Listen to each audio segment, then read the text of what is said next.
What's going on, everybody? Welcome back to the Turn on the Jets podcast. I'm your host, Will Parkinson, at Will11 on Twitter, Instagram, and TikTok. TOJ Talks, all 32, and obviously the Turn on the Jets podcast. Everyone knows the deal. This is going to be a two-part episode. Part one will be dropping tonight/tomorrow morning in the TOJ pod feed, and then Saturday morning's episode will be dropping on TOJ Talks on Badlands. Got a big special announcement about our, the next live show. Everyone that came out to the last live show did a fantastic job supporting us, and going to be doing something bigger and better August 23rd, 4 o'clock. The rest of the details will be to follow in part two. So if you're not aware, make sure you guys are tuned into that. Want to hop on here and we'll be doing some top 10 Jets going into 2025 on part two with Joe Cabaroso. Part one, I want to talk a little bit about OTAs and, through about 6 practices or so of OTAs. And there, obviously one more week of OTAs and then Jets minicamp, mandatory minicamp will be following. I want to kind of break down where the Jets are at. Obviously, it's May.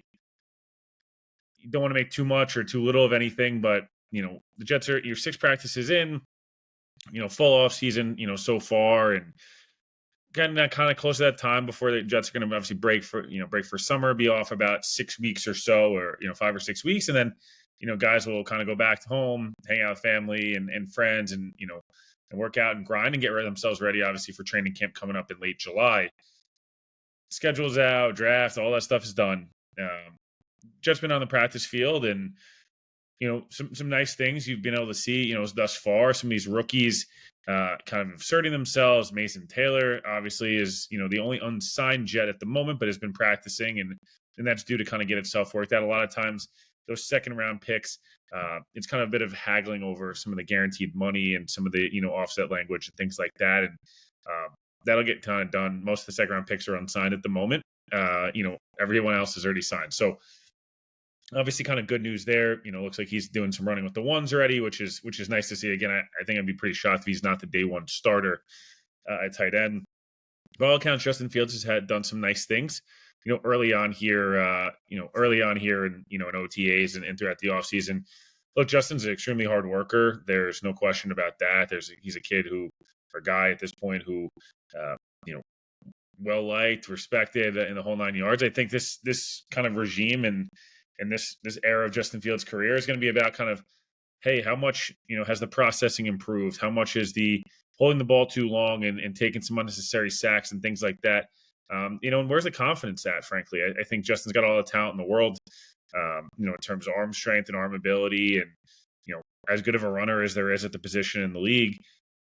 And again, high character guy. Like, it's all out there in front of him. He's improved every year. We've talked a ton about that, and from all accounts, has had a nice start to OTAs, made some plays with his legs, made some plays with his arm.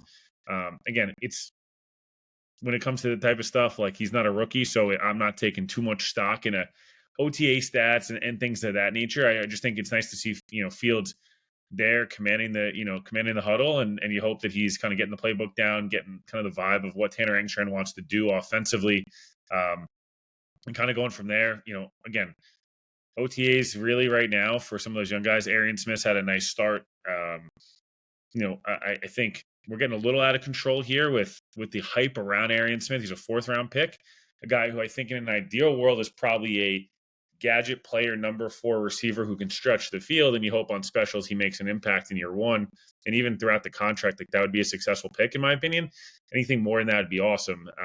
I'm not sure I'm ready to go to the Deshaun Jackson, Tyreek Hill level with Arian Smith just yet. I think him being a rosterable player for the next 4 years and being able to be an effective player on the field when asked upon would be nice. And again, I think his speed can add a dynamism to this offense that the Jets frankly don't really have right now. Garrett's I think he does his best work in that 10 to 20 yard middle of the field range where he's able to, run some really nice routes, get himself open and make a big play at times. We saw that, in plays like against the Bears and Dallas, and other times we're running a dig or running a slant and taking it to the house. You got bigger receivers in the Lazard, Reynolds, Tyler Johnsons of the world that kind of want to operate in that 5 to 15 yard range, for majority of their impact plays. Then you got some glorified more slot guys in the Corleys and Gibsons and those guys, the world. Brandon Smith has had a nice start to OTAs as well, but there's that kind of niche of the speed guy, and right, and Arian Smith having a nice start to OTAs. Again, I don't think the questions with him outside, obviously it's, hands and things like that, but a lot of the questions with Arian Smith are around physicality and really slight frame. And can he hold up throughout an NFL season? Can he hold up through physical contact and things of that nature? We're not going to learn those things, anytime soon. Even maybe during camp, you're not going to learn enough of it. So I would just pause the hype a little bit. I think the expectations for him again should be: can he be a quality number 4 receiver that can stretch the field? Can he be Marquez Valdez Scantling and as a high end player? Like I think that's that'd be a fine draft pick at that spot. Anything more than that, I think you're asking quite a bit of him. I think there's the Joe Tippmann, Josh Myers situation. I think this is more of just the coaching staff having a quality backup, a guy who, and Myers is probably a top 32 center in the league. Joe Tippmann is much better than a top 32 center. Do I think Myers could be a bit better than that in a pinch? Come in and start and, hey, AVT's out for 2 weeks. Let's kick Tippmann over. Or, Myers is going to step in. Who knows? Sure, like those things could happen. I think this is just a competition, but it's not. It's more of like, hey, Joe, let's push you a little bit and let's see what Josh has got. He's a veteran as well. He knows Justin and these different things. I think thinking it's anything more than that would be a bit foolish at this point. Now, maybe it is a real competition, and we'll see during camp. I would just be quite surprised if Joe Tippmann's not the day one starter at center after having a solid year a year ago. I'm not saying he's an elite center, but I think there's a lot more potential there under an offensive line coach that's not Keith Carter, and in a better scheme for him. So, there's kind of that. On the defensive side of the ball, I think, everything I've heard about Azareye'h Thomas on and off the field has been spectacular so far. I've heard from people in the Jets building, people on the field with him. He's looked really good so far, through 2 weeks. And, again, I would not be shocked if he's starting games at some point this year. And he's just a good player. Everyone's talked about the physicality, the strength, the build and things of that nature. Some other kind of, I guess, news and notes. Sauce Gardner's, I've talked about this. Sauce has put on legit weight in a good way, and it's not fluff and eating too much bad food. This is like the diet's been really good, taking the nutrition really serious. He's a guy who's going to get paid in the next 5 or 6 weeks here, $100+ million. He's a 2-time All-Pro and he deserves it. But I think it's nice to know, like, I'm not going to rest on my laurels. I want to be one of the top 2 or 3 corners in the league, and he's put in the work this offseason. I know.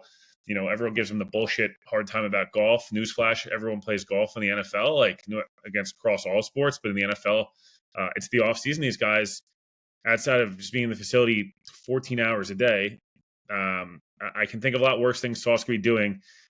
He could be on a boat, with, caught with street drugs, as opposed, like a Stephon Diggs situation. Instead, he plays golf. Like, I don't really understand the issue there. That aside, Sauce is legit over 200 pounds and looks like a guy who's going to have a big year in 2025. Will McDonald, obviously, Aaron Glenn talked about last week, about 250 pounds or so at the moment. Will was playing like low 230s last year, or maybe even 230 at most. Was a 10-sack guy on a bad team. Can he be a 12 or 13 sack a year guy? Now that he's put on some weight, can he be a guy who's playing 70, 80% of the snaps? I think that's all very feasible and plausible, going into 25. So, looks like Q's put on a little bit of weight in a good way. Again, these guys have kind of bulked up, try to get a bit bigger. This defense, has added some speed and added strength, but I think being a tougher against the run, being a lot of guys that can be 3-down players would be crucial there.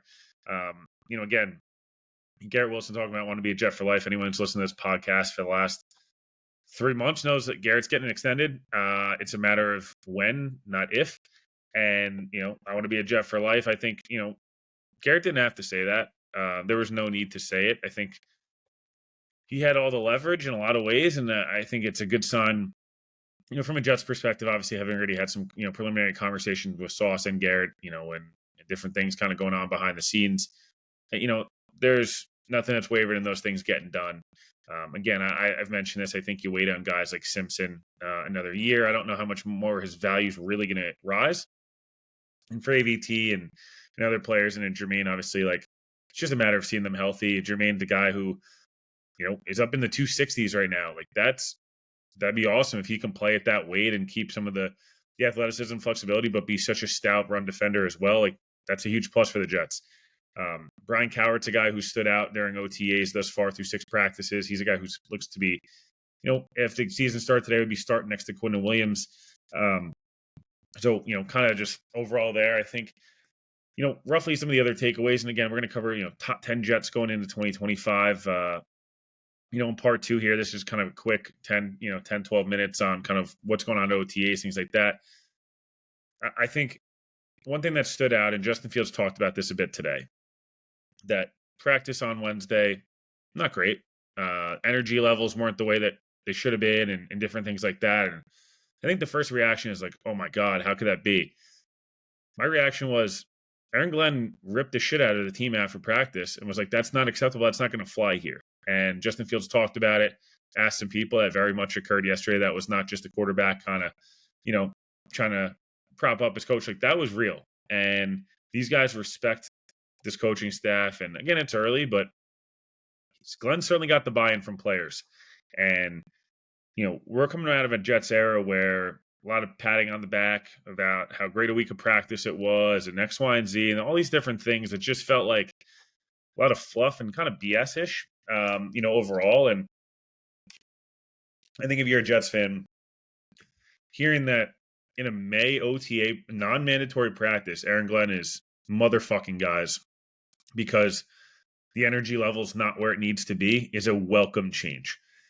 This is an organization and a team that's done kind of a really big facelift over the last 3 months, or so. And, Aaron Glenn's a guy who's going to be obviously leading from the front, but I think holding these guys to a standard is kind of what he's already doing. And again, just the urgency and emphasis on, non-mandatory practices in May is just a nice, refreshing, like, hey, it's not, we're not going to like kind of just coast and ride into summer break. And, there's no real plan here. We're just running around and we're in full pads just to be in full pads. Like, that shit's not flying, anymore. And again, I'm not saying this team's going to be awesome, but I think they're going to be really well coached. I think they're going to be a team that's competitive every week. And we're going to be able to, kind of learn, a lot about this team quite early on. That's going to do it for part 1. Part 2 will be dropping Saturday morning. Me and Joe Caporoso talking top 10 Jets going into 2025 and talking a lot about the live show. August 23rd, mark your calendars. Please like, subscribe, on the channel, on the pod, and appreciate it for listening. We'll talk to you guys soon.